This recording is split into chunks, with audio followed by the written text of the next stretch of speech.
بسم اللہ الرحمن الرحیم اللہم صلی علی آل محمد صلی اللہ تعالیٰ علیہ وآلہ وسلم. السلام علیکم. Welcome to a special episode of 365 degrees. As a journalist ہمارا یہ فرض ہے کہ ہم آپ کو ہمیشہ صحت اور تعلیم سے متعلق یہ دو اہم شعبوں سے متعلق آگاہ کرتے رہیں کہ ہماری قوم آج کہاں کھڑی ہے. اسی لیے میں آیا ہوں ایک اسپیشل ایپیسوڈ صحت سے متعلق لے کر, اور موجود ہوں پاکستان کی سب سے بڑی ایمرجنسی کے باہر. میرے عقب میں آپ اس وقت دیکھ رہے ہیں جناح اسپتال کی ایمرجنسی, جسے ہم JPMC بھی کہتے ہیں, اور ہم یہاں آئے ہیں اس لیے تاکہ آپ کو بتائیں کہ ہماری قوم کو کون سے مرض لاحق ہیں, ہم کس طرح ان سے مقابلہ کر سکتے ہیں, کس طرح اپنے آپ کو صحت مند رکھ سکتے ہیں. بہت ضروری ہے یہ جاننا, اس لیے آپ کہیں مت جائیے, جڑے رہیے ہمارے ساتھ. اور آئیے چلتے ہیں, سب سے پہلے ملتے ہیں ایگزیکٹو ڈائریکٹر ڈاکٹر شاہد رسول سے. کم ود ویورز, میں اس وقت ایک ایسی ہستی کے ساتھ موجود ہوں جنہوں نے JPMC کو اپنی زندگی کی 3-4 برسیں دے دیں. ڈاکٹر ایک بڑا نوبل پروفیشن ہوتا ہے, اور آج کا ڈاکٹر میں سمجھتا ہوں بہت زیادہ پریشر میں کام کر رہا ہے, لیکن جس ڈاکٹر سے میں آج آپ کی ملاقات کروا رہا ہوں وہ جو اچیو کر رہے ہیں میں نہیں سمجھتا کہ کوئی اور اچیو کر رہا ہے. وجہ کیونکہ وہ پاکستان کی سب سے بڑی ایمرجنسی کو دیکھ رہے ہیں. JPMC جس کو ہم جناح اسپتال بھی کہتے ہیں, اس کو لیڈ کر رہے ہیں. میں مزید وقت نہیں لگاؤں گا, لیکن ان کا تعارف ماشاءاللہ ایسا ہے کہ میں اگر بتانا شروع کروں تو آپ بتانا بھی ضروری ہے, کیونکہ honorary degree Royal college of surgeons Edinburgh سے ہر کسی کو نہیں ملتی. بہت بڑی اچیومنٹ.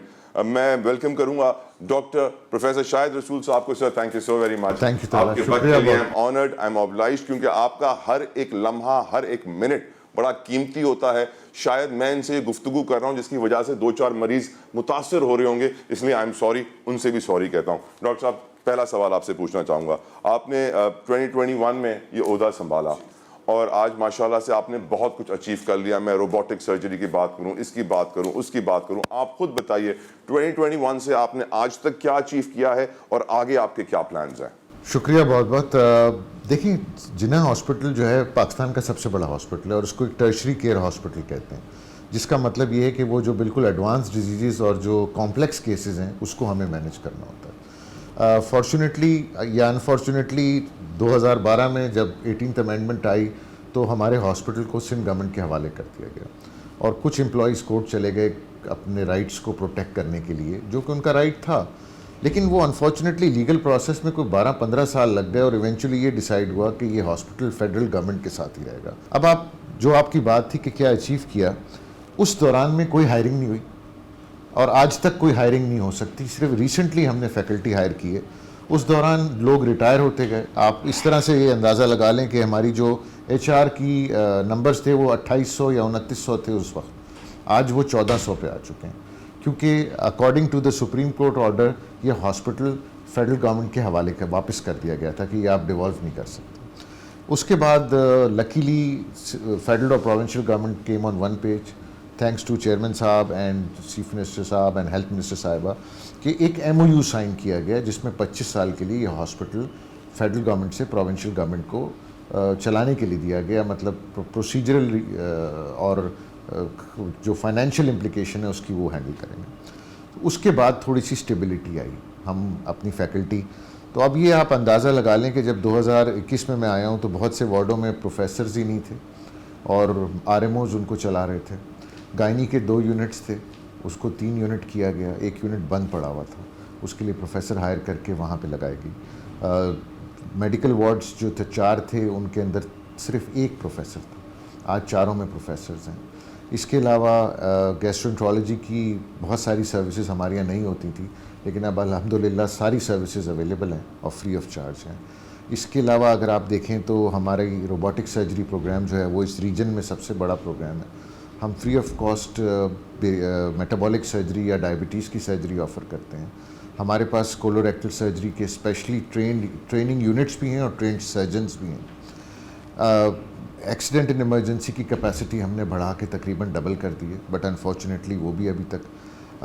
سرجیکل کمپلیکس کا افتتاح اسی دوران ہوا, جس کے اندر 4 سرجیکل یونٹس, 2 آرتھوپیڈک یونٹس ہیں.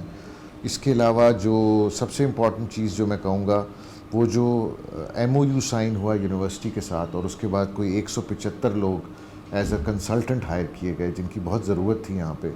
جیسا میں نے بتایا کہ کچھ وارڈز کو RMOs ہیڈ کر رہے تھے, تو اب ہر وارڈ میں پروفیسر موجود ہے, اور ہائرنگ ہماری تھرو یونیورسٹی ہوتی ہے, اور وہ سلیکشن بورڈ کرتا ہے. تو اس میں ایک بہت امپورٹنٹ ڈپارٹمنٹ جو ہم نے اسٹیبلش کیا وہ ویسکولر سرجری کا ڈپارٹمنٹ تھا. ویسکولر سرجری پریکٹیکلی صرف 3 ہی ہسپتالوں میں، ٹراما سینٹر میں، لیاقت نیشنل میں، آغا خان میں، یا پھر اب جناح ہسپتال میں. سو پریکٹیکلی ایک ہی گورنمنٹ ہاسپٹل تھا جہاں ویسکولر سرجری ہوتی تھی.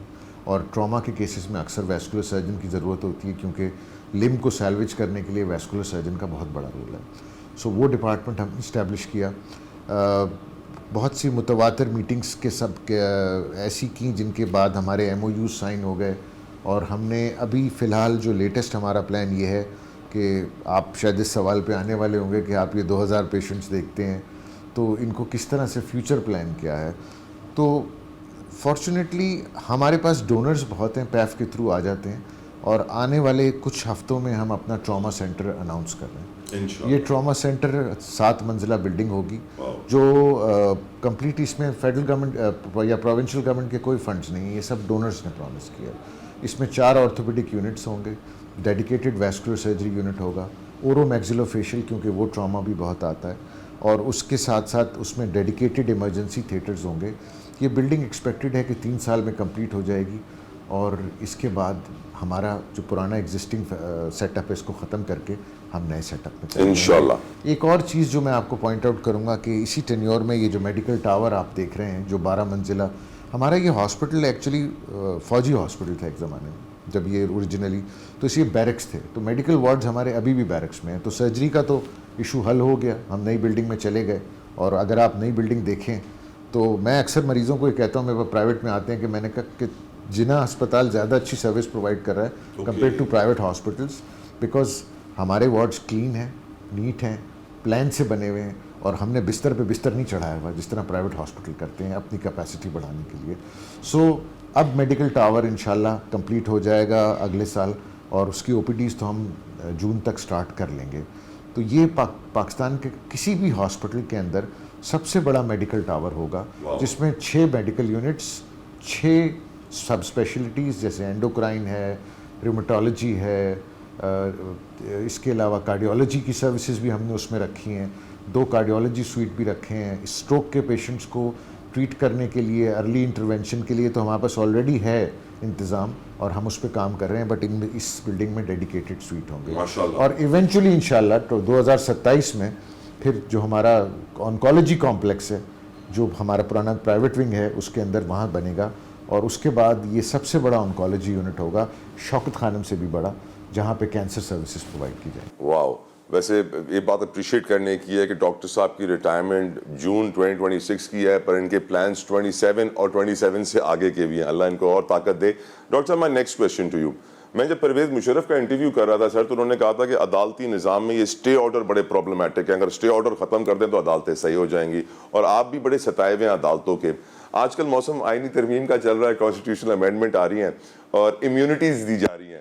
نہیں لگتا آپ کو کہ سر ہاسپٹلس کو، یونیورسٹیز کو بھی ایسی امیونٹیز ملنی چاہیے کہ ان کے پروسیجرز، ان کی ایڈمنسٹریشن، ان کی پروگریس رکے نہ، مریض کا علاج رکے نہ ان عدالتی کارروائیوں کی وجہ سے؟ سر بہت اچھا سوال آپ نے کیا ہے، اور آپ اس کے میڈیا کے تھرو میں چیزوں کو ہائی لائٹ اگر کروں تو جیسے میں نے بتایا کہ ایچ آر کی ہمارے پاس سیویئر شارٹیج ہے، لیکن سندھ گورنمنٹ واز کائنڈ انف کہ انہوں نے ہمیں 2250 نوکریاں، جس تقریباً 2.25 ارب روپے کا ایکسٹرا بجٹ دیا کہ آپ کانٹریکچوئل لوگ ہائر کر لیں، کیونکہ ظاہر بات ہے سندھ گورنمنٹ کے پاس تو یہ 25 سال کے لیے، تو اسی دوران وہ کانٹریکچولی ہائر کر سکتے ہیں، ریگولر تو سروس پہ نہیں رکھ سکتے. وہ ہم نے 800 نرسیں بھی رکھنی ہیں، اس میں 400 کے قریب ٹیکنیشینز رکھنے ہیں جو ہمارے سرجیکل سویٹس کو دیکھیں گے، اور اس کے علاوہ باقی آئی سی یوز کی ٹیک کیئر کریں گے. اس میں ہمارا پلان یہ تھا کہ ہم کچھ اسپیشلسٹ بھی ہائر کریں. بیسکلی میرا آبجیکٹیو یہ تھا کہ آج سرکاری او پی ڈی جو ہے وہ صبح 9 بجے کھلتی ہے تو 1 بجے بند ہو جاتی ہے.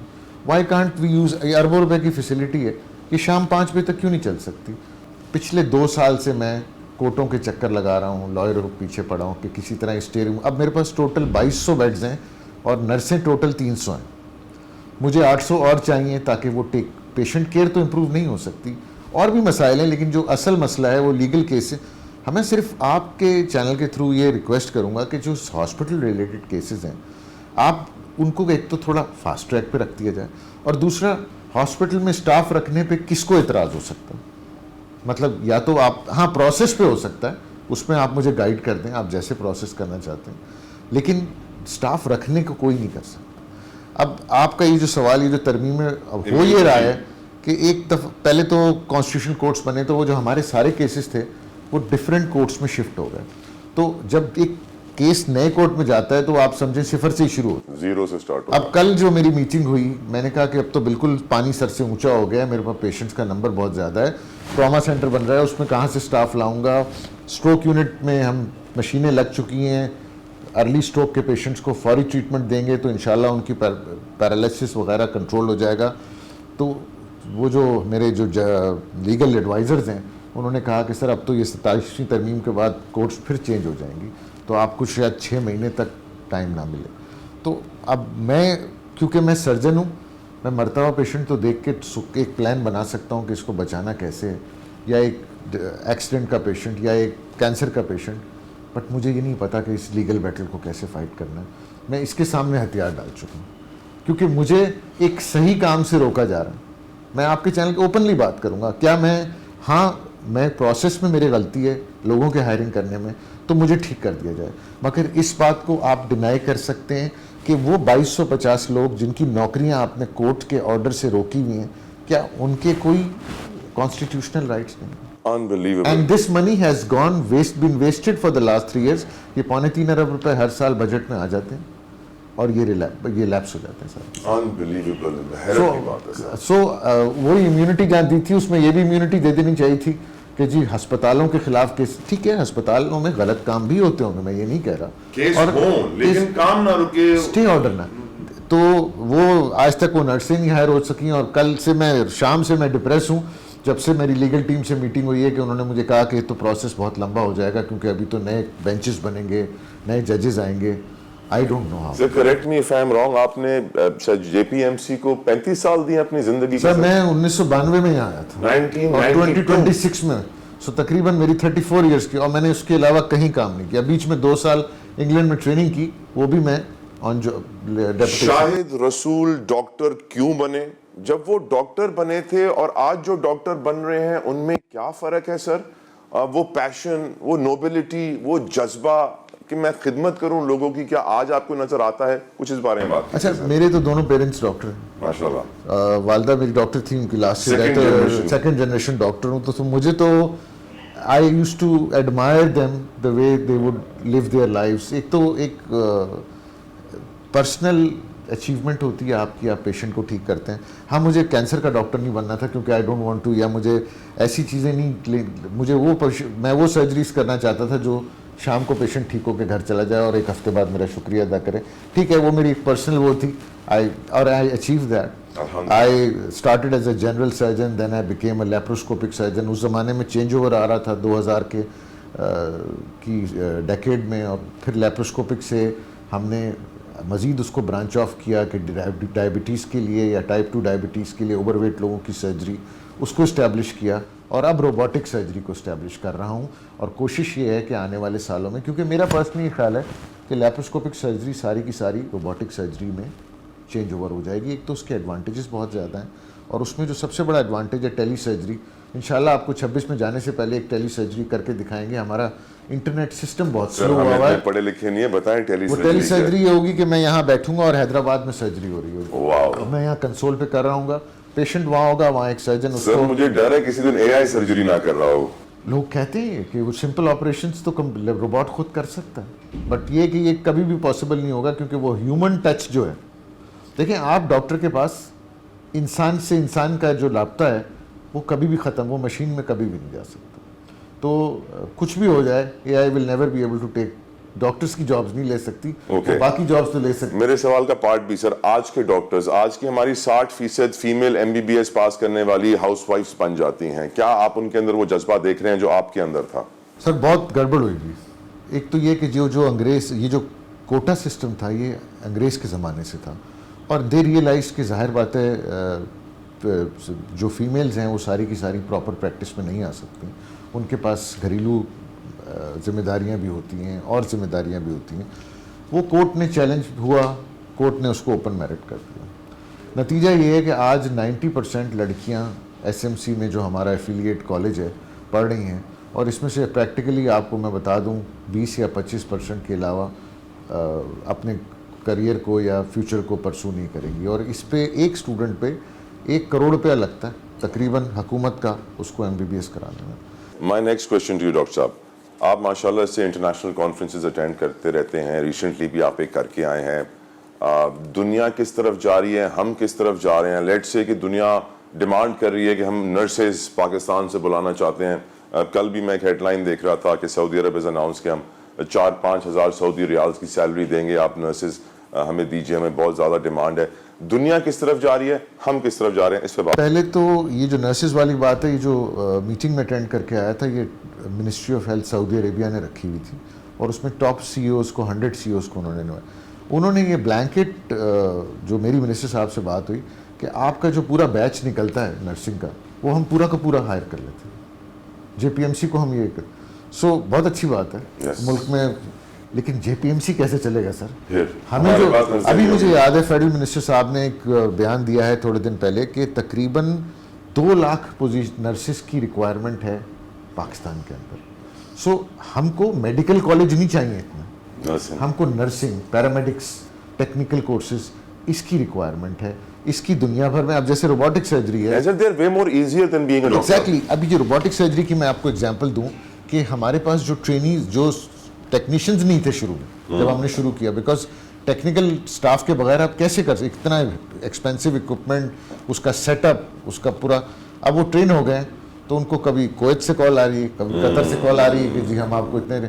سو ٹھیک ہے, ہمارے پاس مین پاور, پاکستان کے مسائل کا حل دیکھیں, مین پاور کو ٹرین کر کے ایکسپورٹ کرنے میں. ہم جو ہماری جو اسٹرینتھ ہے, ہم آپ دیکھیں چھوٹے چھوٹے ملک ہیں, یہاں پہ فورن کے ایکسچینج کرنسی کا کتنا ایشو ہوتا ہے. مجھے یاد ہے میں آذربائیجان گیا تھا تو انہوں نے چیک کیا کہ کتنے ڈالر میرے پاس ہیں, اور جاتے ہوئے چیک, میں نے کہا کیوں بھائی, تو انہوں نے کہا جی ہمارے پاس ہماری جو ایکسپیٹ پاپولیشن ہے اس نے پاکستان کے سروائیول کا بہت بڑا رول, ریمیٹنسز بہت بڑا رول ہے ہمارے, اگر وہ نہ ہوں تو شاید ہمارے لیے بہت مشکل ہو جائے. سو ہم اس کو نرسنگ کو, ٹیکنیشینس کو, ان چیزوں پہ زیادہ توجہ دیں. ہم کوشش کر رہے ہیں, ہمارے پاس 200 کی کیپیسٹی ہے, ہم اس کو بڑھائیں. اور میں ایک بات بتاؤں کہ لوگوں کا جو کانسیپٹ ہے نا وہ بھی چینج ہو رہا ہے. پہلے اس کو they use to look down upon this profession, یہ پرٹیکولر ایتھنک گروپس میں رہ گیا تھا. اب ایسا نہیں ہے, اب میرے پاس اپلیکیشنز ہر طرح کے ایتھنک گروپ سے آتی ہیں کہ جی ہم نرسنگ میں جانا چاہتے ہیں, یا ہم ٹیکنیشین بننا چاہتے ہیں, فارماسسٹ بن رہے ہیں اب لوگ, میڈیکل ٹیکنالوجسٹ بن رہے ہیں. بچوں کو کیا بنا رہے ہیں سر؟ میرے بچوں کو تو میں ایک دفعہ لے کے گیا, 2 بیٹے ہیں میرے ماشاء اللہ. تو جو بڑا والا تھا اس کو میں نے کہا تم سرجن بننا, تو وہ تھیٹر میں گیا, اور اس کے بعد باہر نکل کے اس نے کہا کہ میں آئندہ کبھی ڈاکٹر نہیں بنوں گا. لیکن چھوٹا والا کافی حد تک انکلائنڈ ہے, وہ کمپیوٹر سائنسز میں جانا چاتا تھا, and is doing very well. But اس نے ایک بڑی اچھی بات کی کہ AI جو ہے وہ آہستہ آہستہ ٹیک اوور کر لے گی ان ساری جابس کے اوپر, تو مجھے اب ڈاکٹر ہی بننا ہے. اللہ کا شکر ہے کہ شاید ایک 3rd جنریشن ڈاکٹر بھی گھر میں بن جائے, اس کا انٹرسٹ بھی ہے. بٹ میں یہ سمجھتا ہوں کہ میڈیسن کے پروفیشن میں سیچوریشن ضرور ہے, لیکن ہم اپنی فیسلٹیز کو, اب ڈینٹل کو دیکھ لیں کہ میرے پاس ایسے ڈینٹسٹ میں جانتا ہوں جو کال سینٹرز میں کام کر رہے ہیں. میرا اگلا سوال بھی آپ سے یہی تھا. ہماری نیشنل ہیلتھ, نوجوانوں کو heart attacks, mouth oral cancer آپ بتا رہے ہیں کس طرح بڑھ گیا ہے, اور مطلب بیماریاں عام ہو گئی ہیں سر, کہ 32 سال کے لڑکے کو ہارٹ اٹیک ہوا, اللہ کو پیارا ہو گیا. اس کی کیا وجہ آپ سمجھتے ہیں؟ دیکھیں, اس کی ملٹی فیکٹوریل ہے. ایک تو جو ہمارا لائف سٹائل ہے وہ بہت سیڈنٹری ہو گیا. مجھے یاد ہے کہ جب میں چھوٹا تھا تو میری ماں مجھے پکڑ کے گھر میں لایا کرتی تھی کہ بھائی اب اندر آ جاؤ, اذان ہو گئی ہے مغرب کی, اب کھیل لیا. آج یہ سسٹم الٹا ہو چکا ہے. میں نے زندگی میں پہلی دفعہ پیزا اور برگر 30 سال کی عمر میں کھایا جب وہ پاکستان میں آیا. سو یہ کھانے چینج ہو گئے, فزیکل ایکٹیویٹی چینج ہو گئی, اسٹریس لیولز چینج ہو گئے. بچے, یہ میں اپنے بیٹے کو دیکھتا ہوں کہ وہ اکثر فون پہ واٹس ایپ پہ میسیجز کر رہا ہوتا ہے, اینڈ آئی کین ٹیل کہ ہی از ان اسٹریس اینڈ اینزائٹی. یہ فالتو کا اسٹریس ہے کہ نہیں؟ آپ بیٹھ کے ٹیلی فون پہ میسیجز کر کے. سو یہ سب چیزیں جو ہے نا یہ بڑی نیگیٹو ہوئی ہیں. اس کو ایک نیشنل پالیسی, آپ نے کہا دنیا کہاں جا رہی ہے, ہم کہاں جا رہے ہیں. دنیا تو پریونشن کی طرف بہت زیادہ جا رہی ہے, اور دنیا میں جو سب سے امپورٹنٹ چیز ہے وہ کرٹیکل کیئر یا ایمرجنسی کیئر کو اپ گریڈ کرنا چاہ رہے ہیں. آج جنہ اسپتال کی ایمرجنسی میں آپ 5000 پیشنٹ بھی لے آئیں, چیزیں بہتر نہیں ہو سکتی جب تک کہ آپ انٹیگریٹڈ ہیلتھ کیئر سسٹم نہیں کریں گے. کیا مطلب انٹیگریٹڈ کا؟ واشنگٹن میں میرا پوری کلاس, میں خود بھی 1 سال US MLE کر کے US میں جاب کر چکا ہوں.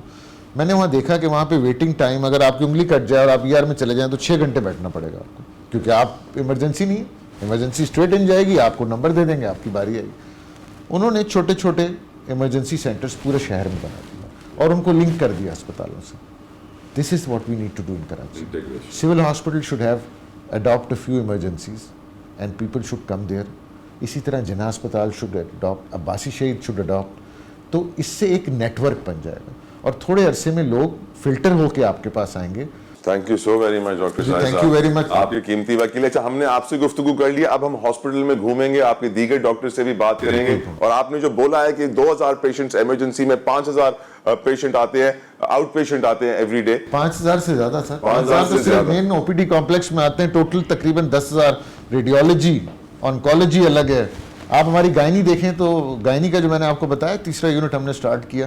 گائنی کی بلڈنگ ہماری بنائی تھی USAID نے. تو جب وہ بن گئی تو ہمیں امبیسڈر صاحبہ نے کہا میں آنا چاہتی ہوں دیکھنے کے لیے. تو وہ صبح آئیں 8 بجے. اس زمانے میں حالات تھوڑے خراب تھے تو ٹائم انہوں نے ہمیں بتایا نہیں کہ کس دن آنا.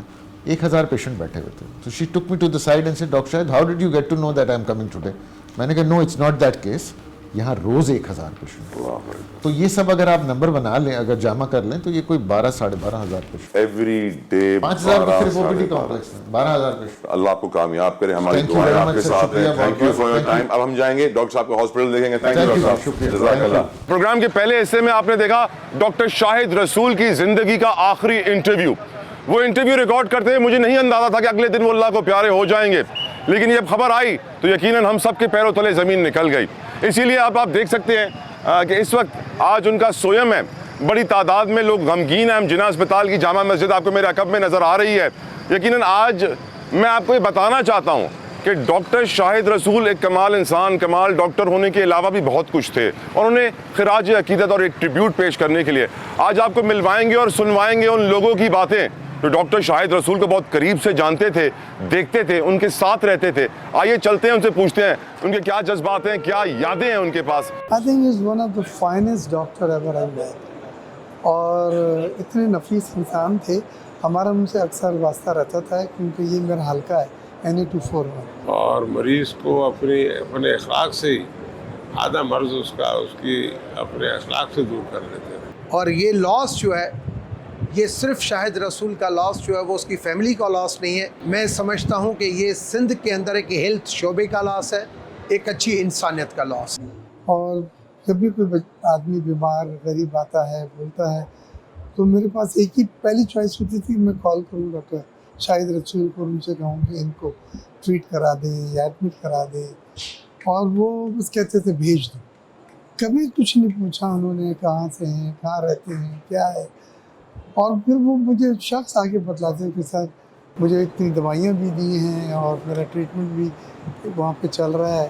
تو آپ کو اندازہ نہیں ہے کہ کتنا خوشی ہوتی تھی. میں زندگی میں بہت سارے ڈاکٹر صاحبان سے میری ملاقات رہی ہے, علاج بھی کرایا ہے, ملا بھی ہوں, اور مختلف ہاسپٹلز میں جاتا بھی رہا ہوں, لیکن مجھے ان جیسا زبردست قسم کا ڈیڈیکیٹڈ ڈاکٹر آج تک نہیں ملا ہے. بہت ہی ڈیڈیکیٹڈ تھے, بہت نالجبل تھے, بہت پیار سے محبت سے بات کرتے تھے. اچھا ایڈمنسٹریٹر, اچھی پرسنالٹی, بہت ہی ہمدرد. میں سچ بتاؤں کہ میں کل جیسے میں نے پرسوں سنا اسلام آباد میں, اور کچھ ایسے انسان ہوتے ہیں جس کے لیے آنکھیں نم ہو جاتی ہیں, اور شاہد رسول میرا بھائیوں جیسا دوست تھا, اور میں آنکھیں میری اتنی نم ہو گئی کہ میں ایک سمجھتا ہوں کہ جناح ہاسپیٹل ہیلتھ ڈپارٹمنٹ اسپیشلی, میں جب بھی بات کرتا ہوں کہ پورے پاکستان کے میں نے انسٹیٹیوٹ دیکھے ہیں, مگر جس طریقے سے جناح ہاسپیٹل کے اندر انہوں نے اپنی ایڈمنسٹریشن, اپنی سچائی, اپنی ہمدردی کے ساتھ, ایک ڈاکٹر شاہد رسول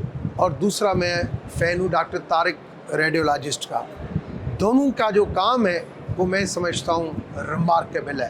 دونوں طرح سے was a wonderful person, excellent human being and thorough professional. As a health minister, میری سپرویژن میں انہوں نے کام کیا, اور میں نے ان کو ہر بار, ہر جگہ, ہر چیز, ہر مسئلے پہ ایکسیلنٹ پایا. ایکسیلنٹ, بہت اچھے ڈاکٹر, بہت اچھے انسان, ہمدرد, خوش اخلاق, ملنسار, اور ساتھ ہی ساتھ ایک تھورو پروفیشنل تھے. ان کی جوڑ کا, ان کی فیلڈ کا کوئی آدمی دوسرا نہیں تھا.